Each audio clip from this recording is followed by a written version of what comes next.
সুপ্রিয় দর্শক, আসসালামু আলাইকুম। পাঁচবি জয়পুরহাট কৃষি চ্যানেলের পক্ষ থেকে আপনাদেরকে স্বাগত। আমি মোহাম্মদের। আপনারা যারা জাফরাবাদী মহিষের কালেকশন দেখতে চান, সুপ্রিয় দর্শক, আপনারা যারা জাফরাবাদী মহিষের কালেকশন দেখতে চান, দর্শক দেখেন তাদের উদ্দেশ্যে ভিডিওটা দেখেন।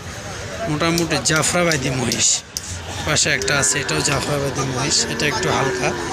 আর ওই পাশে ওই দুটো হলো জাফরাবাদী মহিষ। দেখেন দর্শক, জাফরাবাদী মহিষ মোটামুটি মাশাআল্লাহ অনেক সুন্দর ভালো মহিষ। দুটো 270 দিয়ে বেচা হয়েছে। দর্শক দেখেন, একটু আগে বেচা বিক্রি করলো মহিষ। দেখেন আপনারা জাফরাবাদী মহিষ খুঁজেন। দর্শক দেখেন, মোটামুটি খুব সুন্দর মহিষ দুটো, মোটামুটি খুব সুন্দর ভালো। দর্শক দেখেন, এগুলো হলো জাফরাবাদী মহিষ। দর্শক আপনারা যারা জাফরাবাদী মহিষ খুঁজেন, দর্শক দেখেন এই দুটো হলো জাফরাবাদী মহিষ। দেখেন জাফরাবাদী মহিষ মোটামুটি